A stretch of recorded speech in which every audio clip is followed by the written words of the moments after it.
Welcome to Typical Tech Lad, guys, where we get to see tech for what it is. In today's video, we'll be dissecting Xiaomi's latest release in the tablet world, that being the Redmi Pad Pro. If you want to know what this tablet is all about, then you're at the right place. We'll be having a look at things like the design and build, display, speakers, and gaming, to name a few.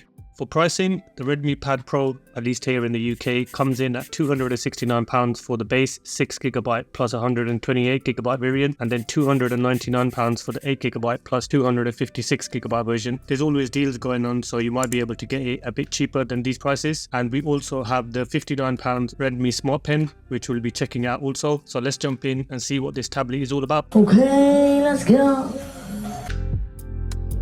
So we'll check out what we get with the box. So pop off the lid here. As usual, the tablet sitting on top with a bit more information on the specs. So we have the USB-C charging cable, quick start guide and warranty notice, and a SD card tray ejecting pin, and then the tablet itself, and no charging brick to be seen here, guys. So let's boot it up and get cracking with the review.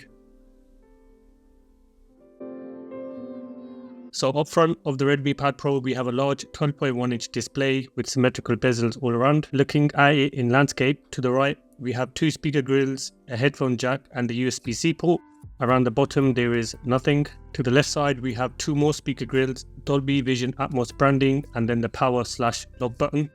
And up top, we have the two volume buttons, two microphones and SD card tray, which allows expandable storage of up to 1.5 terabyte. Around the front, we have the 8-megapixel front camera, and then turning to the back, we can see this unibody aluminium casing with the Redmi branding here in the corner, and then the normal UK blurb at the bottom here, and then the 8-megapixel rear camera along with LED flash. Rocking wise, it isn't too bad when lying flat. I have seen a lot worse, but the camera module on here doesn't protrude out too much, so that's good to see.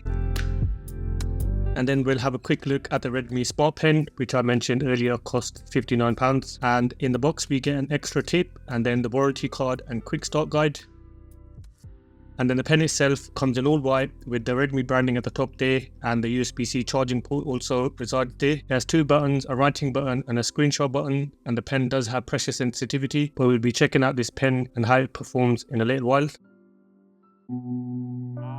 Display wise, the Redmi Pad Pro has a 12.1-inch LCD 2.5K display, and that's running up to 120Hz. PPI comes in at 249, so reasonable, and is covered in Corning Gorilla Glass 3. So let's quickly set up the Smart Pen. Just gotta attach it to the charger, and then it pops up under Bluetooth, and then just a matter of connecting. So we have 500 nits typical brightness, and then 600 nits for high brightness mode on this tablet. And then we'll have a quick look in the settings on the display. Usual stuff: auto brightness, sunlight mode, color scheme, vivid, saturated, standard, and then you can also turn on adaptive colors if you choose to do so. And then we also have refresh rate, so we can either have default, which is recommended and it adjusts based on the scenarios for balanced performance, or you can pick your own 60, 90 or 100 if you want 120 if you want to lock it to a certain refresh rate yourself. Lock screen wise, we have a bunch of different options here, so you can raise to wake, double tap to wake, or turn off the screen when the device is locked. And then we have smart cover mode, which is also a separate purchase for the smart cover, but I'm going to be doing a separate video for that. Viewing angles generally okay, slight dip in brightness levels and slight temperature shift at more extreme angles, but what we expect from an LCD panel. 4K 60 FPS playback is supported on YouTube, and there's no HDR capability on YouTube here as far as I can see.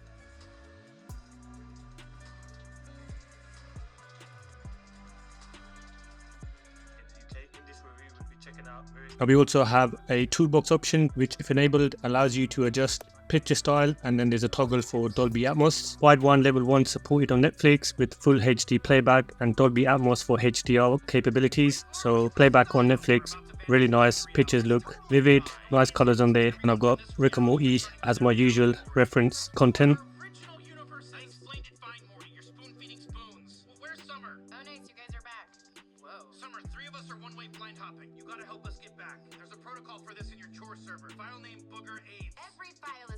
King Kong here.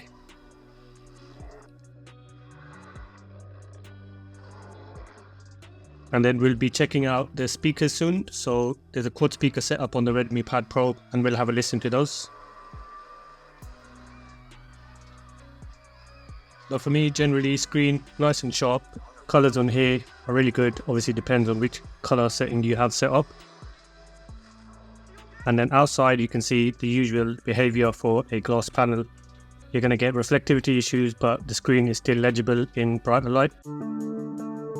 So we'll have a quick look at the Redmi Smart Pen. And if you go to settings, you can get a bit more information here on what the pen is capable of. So you can have an option to write with the screen off, or you can tap the writing button and it'll pop up with the Mi canvas so you can take notes straight away. And then just using the pen, I enjoyed it. I think dedicated styluses are definitely a joy to use. Checking out palm rejection, absolutely fine. My hand's resting on the screen here and the pen was working, no problem. And you could click the button to change colors. Latency wise, not too bad. Maybe the tiniest, I would say, milliseconds delay, but nothing you would notice when you're actually using the pen. For me, it was nice and responsive and was, like I said, a joy to be using. And then for more intricate forms, example here, I'm filling out just a sample PDF form and absolutely doable. This is obviously zoomed out and you could obviously zoom in to get a bit more precision. And then if we check out pressure sensitivity, works absolutely fine. The harder you press onto the screen, the thicker the line will be drawn. The Redmi Pad Pro has 4 speakers and we'll have a quick look in sound effects. So we can choose Dolby Atmos or Xiaomi sound. And then your graphic equalizer, standard stuff here, rock, jazz, classical, whichever you wanted to choose if you prefer. I'm going to leave it on custom, so we'll have a listen to see what the speakers are like.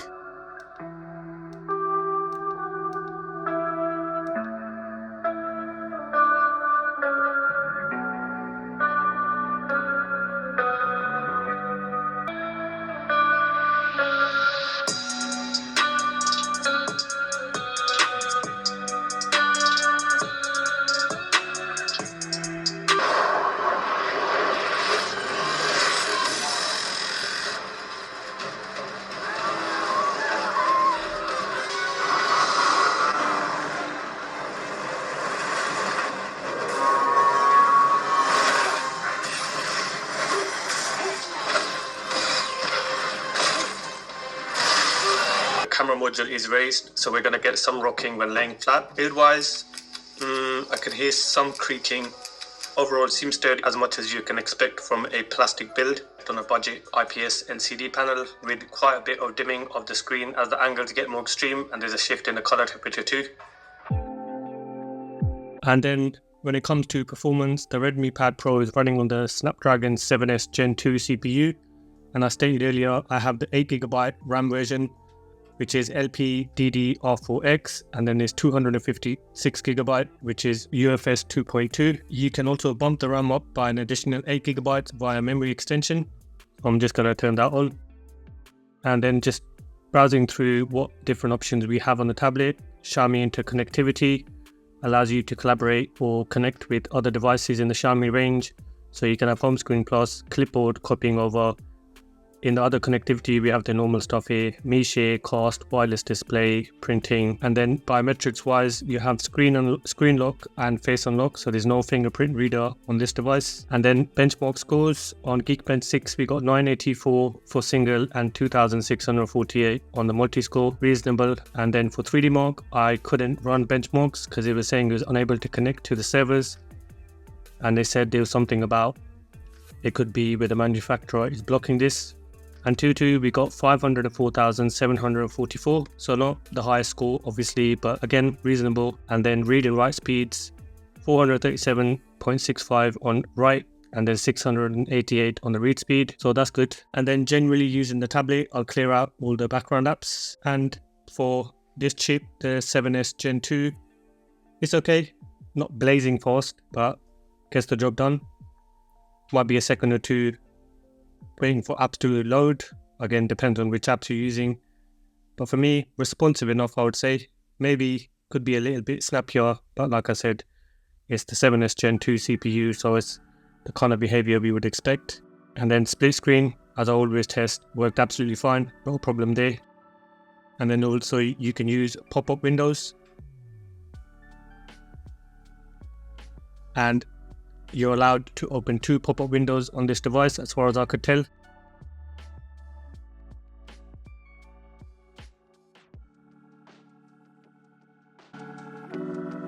So we'll check out video export on the tablet. So I've got roughly 3-minute 4K 24 FPS clip here loaded in InShot. We'll see how long that takes to export.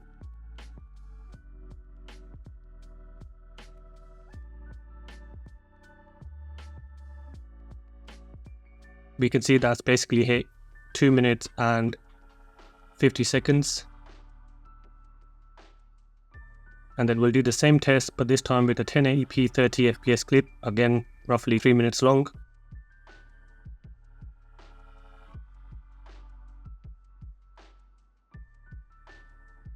We can see that's it, 1 minute 46. So just gives you an idea that if you are going to be editing videos on this tablet, how long times are, and obviously this is dependent on how long the actual clip is and other bits you add to the videos, but this would be generally a baseline test that I've just done. So the Redmi Pad Pro has the Adreno 710 at its helm, so we'll check out some gaming to see how the tablet handles various games. Battery to start off with is at 78%, and we'll jump into Asphalt 9 to kick things off. So I have it set to 60 FPS frame rate and then high quality graphics. And you can see for this game at least it was running absolutely fine. We can see it's hitting 59, 60 FPS. So smooth gameplay on here and a joy to play.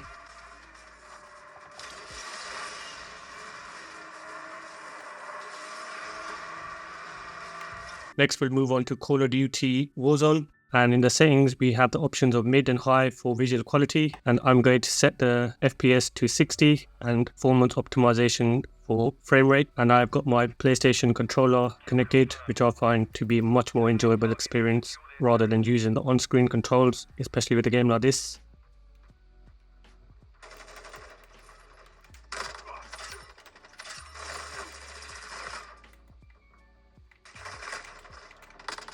And 7 minutes in, and we can see the FPS is hovering around 45 to 55. Temperature is at 36.4 degrees.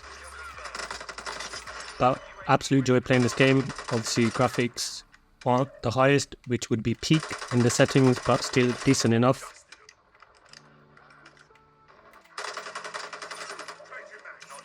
And then 15 minutes in, FPS dipping slightly, around high 30s now, and the temperature is sitting roughly around 40 degrees, so slight increase there.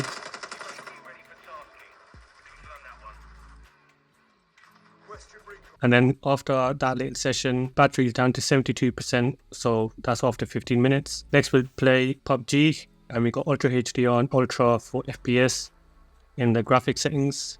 Pick up some of these items here.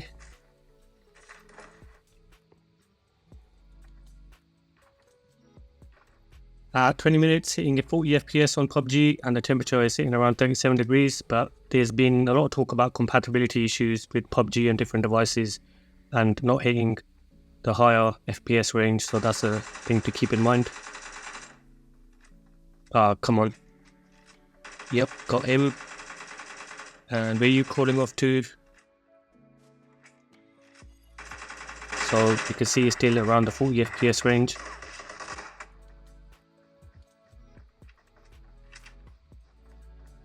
And then after 23 minutes of gaming, we're down to 69% battery now. Next, we'll quickly check out Grand Theft Auto Vice City. Absolutely love this game. Bump the resolution up to the max. And this game ran absolutely fine. Joy to play, love it. Driving around, retro vibes.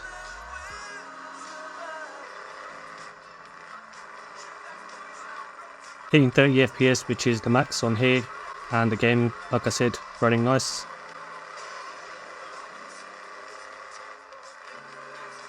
Next we'll check out Yeager, another graphically intense game if you choose to do so. I'll set it to Ultimate and it's very high on all the other settings. And in this case, at the highest graphics settings, we can see the tablet is struggling to get anywhere near 60 FPS. It's hovering around 16 to 25 range, and the temperature is increased to 41 degrees. So I'm going to bump the graphics down to HD to see if that helps FPS. And we can see after that, FPS is slightly better with the graphics set to HD now. So it's reaching the high 40s / low 50s. But again, with those moderate settings and adjusting them based on FPS or graphics, you're going to be getting roughly around 40 to 50. So after 35 minutes of gaming, we ended up on 63% battery, and the takeaway is that the tablet can handle games at more moderate graphic settings, so don't expect high graphics and high FPS as a combination, so you'll have to sacrifice one of them. The Redmi Pad Pro has a 10,000 mAh battery, keeping all the lights on, and the tablet supports 33-watt fast charging. You'll have to have a compatible charging brick to take advantage of that, and the Xiaomi claim you can get 12.1 hours of video playback or 15.1 hours of reading. We'll jump in first of all to see what we have in settings. And it's your usual stuff here. You can choose from your current mode, so it could be balanced or battery saver if you wanted to extend that. We have battery protection, so you can do regular charging, optimized or limited, and that will cut the battery charge off at 80%, helping to maintain battery health. And then you have nighttime charging protection, and then additional features, things like turn off mobile data when device is locked, or clear cache when device is locked, and then your usual battery drain throughout the day through apps, and you can pick certain times throughout the day. And then my PC mark test got 8 hours and 3 minutes, which was a bit disappointing, I have to say, but regardless, battery life on here is standard, I would guess. For optics, the Redmi Pad Pro has a single 8 megapixel rear camera and an 8 megapixel front facing camera. And if we just quickly look in the camera app, we have short video, night, photo, and then normal video, along with document scanning. 1080p is the highest resolution for videos, or you can pick 720, and that's locked at 30 FPS for both, and that's the same for the front facing camera. And then for photos, you can choose aspect ratio, AI camera, things along them lines.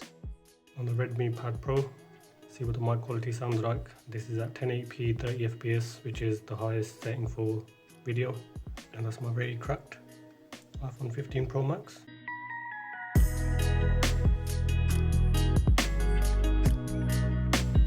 Front facing camera, a lot wider aspect ratio.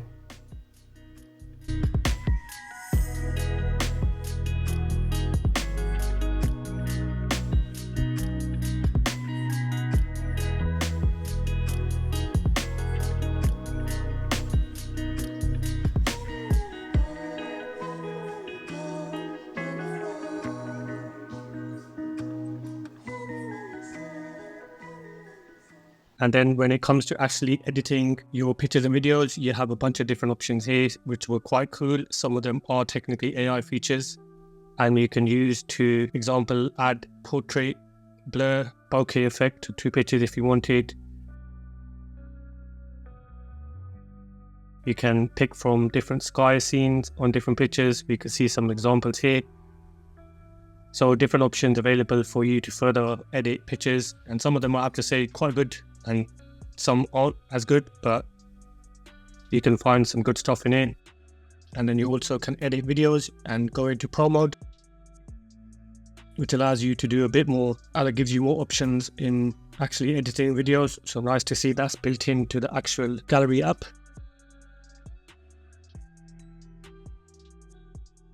So overall, in conclusion, I think it's a good tablet, especially with the stylus, which makes it a joy to use. If you want to use it for productivity, then I guess that would be very beneficial to have the pen as well. Price wise, I think maybe it might be a bit on the more expensive side, as there's quite a lot of tablets out there. For example, the Lenovo Tab P12 or the Lenovo Tab M11, which are two really good tablets, and I've done reviews of those, so you can check them out. They're very good and more geared towards actual productivity with different features.